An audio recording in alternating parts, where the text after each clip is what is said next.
Hey friends, if you clicked on this video, you're probably thinking, I am at my wit's end and I really want to figure out how to master this big machine that I've got that I've invested so much money in. And so today I want to talk to you all about some of the things that I have done personally as a crafter to really perfect my Cricut skills.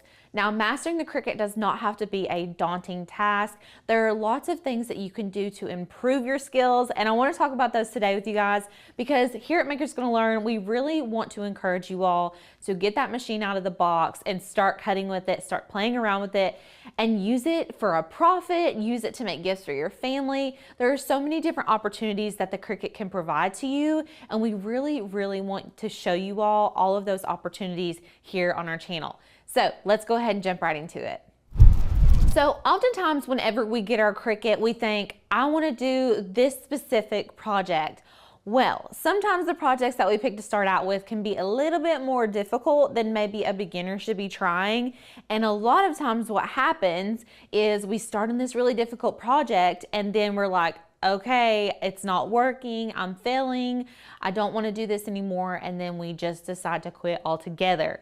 So my first bit of advice is to start simple. Whenever we start with something simple, we get a small win, which then encourages us and gives us the confidence that we need to move on to maybe those bigger, harder projects. So something as easy as a t-shirt with heat transfer vinyl, or simply applying adhesive vinyl to a mug, something like that is going to be a good solid win for you all, especially if you're just now getting started, or if you feel like all the projects that you've been completing have just been not really solid, or they're kind of fails, so to speak. I don't like to call it a fail because every time that you make something, you're learning a little bit more each time.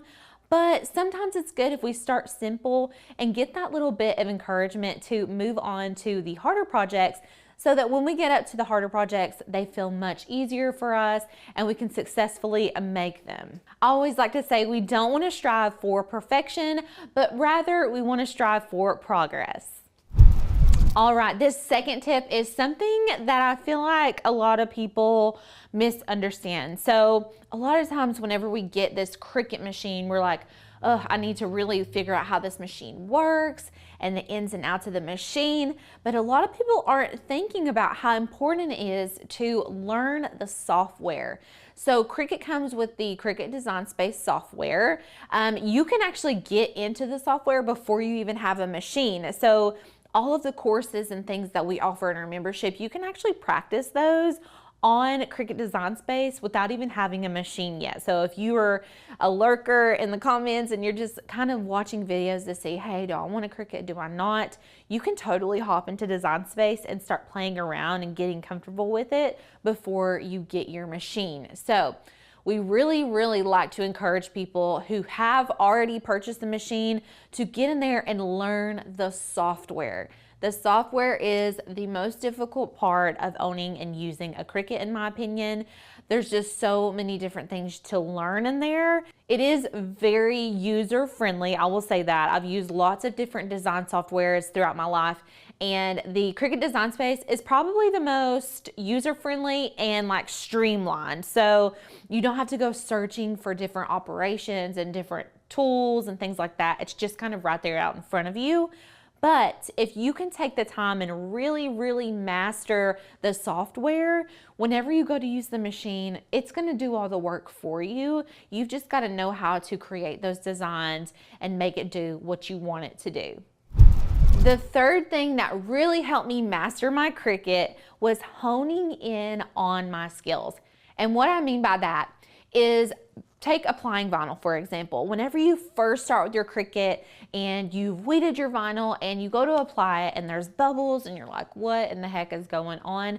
There are different techniques that you all can learn, especially here in the Makers Gonna Learn membership, that teach you how to proficiently and effectively apply vinyl that makes it look really nice. So if you are applying vinyl and you're having bubbles, I want you all to start paying attention to the little tiny things that are happening to your vinyl application, what's happening when you're weeding. Things like that are gonna really help you master your skills. So it does seem like, maybe I'm just nitpicking myself apart, but really what you're doing is just paying attention to the parts of your craft that you can get better at. So applying vinyl is a big one. Weeding can be a big one. You can get better at weeding if you're like, I hate weeding. You can totally get better at it. There are different tools that you can use and things like that that we talk about here on our channel. We get lots of questions on how do I pair fonts. A good word of advice is just to get into Design Space and start putting fonts together and seeing what pleases your eye. Seeing what ignites a feeling in you whenever you put the fonts together. So if you're looking for a Valentine's theme fonts, go with a pretty romantic script and then a more of a solid blocky font. Play around with your fonts. It's just gonna help you learn more and more. All right, and my last bit of advice on mastering your Cricut is to never ever stop learning. So here at Maker's Gonna Learn, we love to show you all everything that we know about crafting with your Cricut, and we want to show you all just how to do that inside of our membership. So we have lots of different classes in our membership, exclusive member content. We've got thousands of cut files for you all to play around with, thousands of fonts. Y'all, we have over 20,000 cut files. It's crazy. So lots of things for you all to play around with. Not only that, but we have an excellent customer service. If you all ever have any questions, they will answer you very promptly. And if they don't know the answer, they'll send it right over to us. So we will answer it directly. And y'all, we are here for you every step of the way. We're basically like your crafty bestie in your back pocket. So if you all are just getting into your Cricut, or if you've had it for a while and you're like, I'm really ready to master it, I want you all to take a look at our membership in the link in the description below and see if it's something that you would be interested in joining. We would love for you to be a part of our community. And you guys, it is so much fun over there. You're gonna learn so much. Not only that, but right when you sign up for the membership, you get access to our 30 Days to Master Your Cricut, which is basically a book that we have put together full of videos. There's 30 videos. You can complete them on your own time, as fast as you want or as slow as you want, and you're going to be able to master your Cricut. So it's very, very fun, very good to establish that foundation if you're wanting to become a Cricut crafter, and we would love to be a part of your journey. If you all like today's video, make sure to click this video over here, and we will see you all in the next one. Thanks, guys. Bye.